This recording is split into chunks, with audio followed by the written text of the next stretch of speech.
নমস্কার বন্ধুরা, আমি কাকুলি কিচেন হাউসে সবাইকে স্বাগত জানিয়ে প্রতিদিনের মতো তোমাদের কাছে একটা নতুন রেসিপি নিয়ে আমরা চলে এসেছি। তা আশা করি আজকের রেসিপি তোমাদের ভালো লাগবে।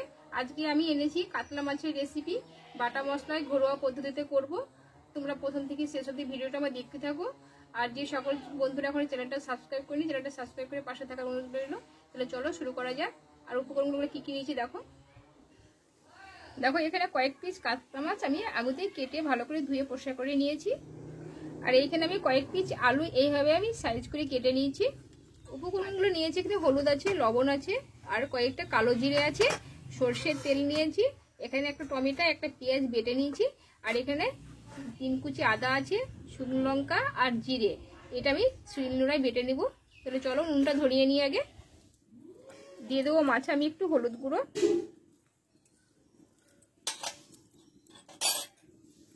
আর দেবো আমি 1 চামচ মতো সর্ষের তেল দিয়ে ভালো করে আমি মাছটা মাখিয়ে নেব। দেখো নুনটা ধরিয়ে কড়াটা গরম করে নিয়েছি, আমি সর্ষের তেলটা দিয়ে দেব।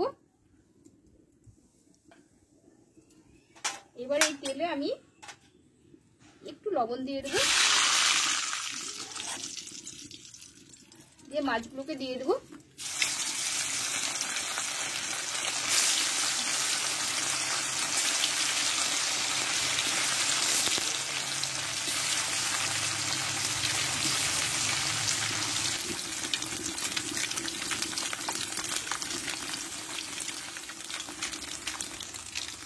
দেখো এক পিস ভাজা হয়ে গেছে, মাছগুলো আমি উল্টে দেবো।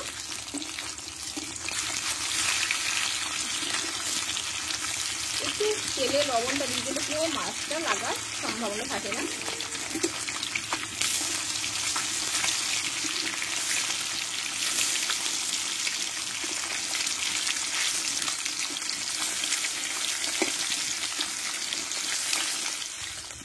দেখো বন্ধুরা, মাছটা আমার ভাজা হয়ে গেছে, আমি মাছগুলোকে তুলে নেব।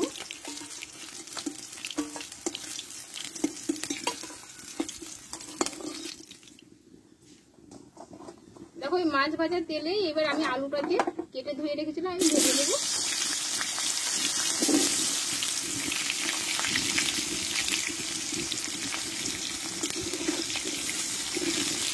বন্ধুরা এদিকে আলুটা কষা হতে থাক, আর এইটা বাটনাটা আমি বেটে নেব হাতে। দেখো বন্ধুরা, বাটনাটা এদিকে বাটা হয়ে গেল, আমার আলুটাও কষা হয়ে গেল। আলুটাকে আমি তুলে নেব।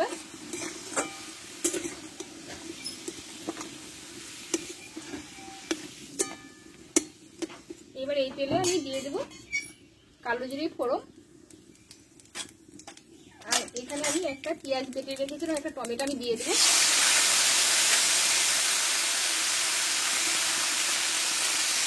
একটু দেবো আমি হলুদ গুঁড়ো,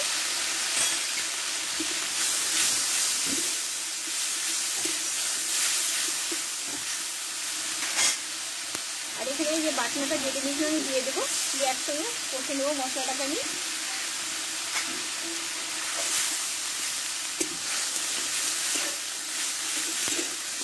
লবণটা দিয়ে দেবো,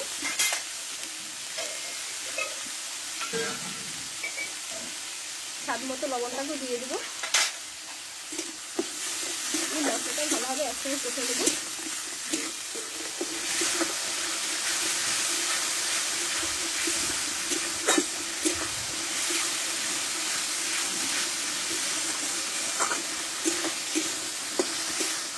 দেখো মশলাটা কষে নিয়েছি, এবার কষে রাখা আলুটা আমি দিয়ে দেবো।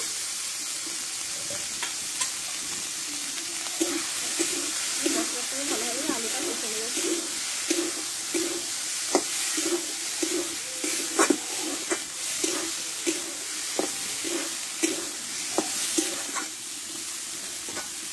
দেখো আলুটা আমি ভালোভাবে কষে নিয়েছি, আমি জলটা দিয়ে দেবো।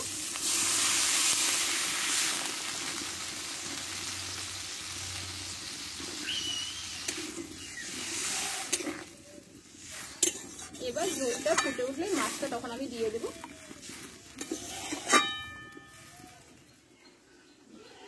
দেখো মাছের ঝোলটা ফুটে গেছে, আলুটা সিদ্ধ হয়ে এসছে, আমি মাছটা আমি ঢেলে দেবো।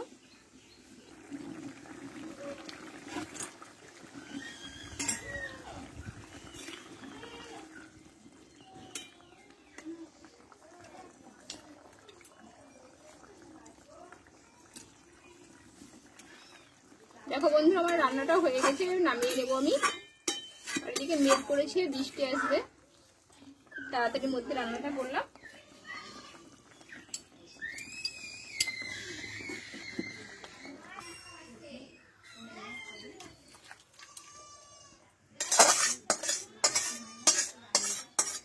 তাহলে বন্ধুরা, আমার রান্নাটাও হয়ে গেল।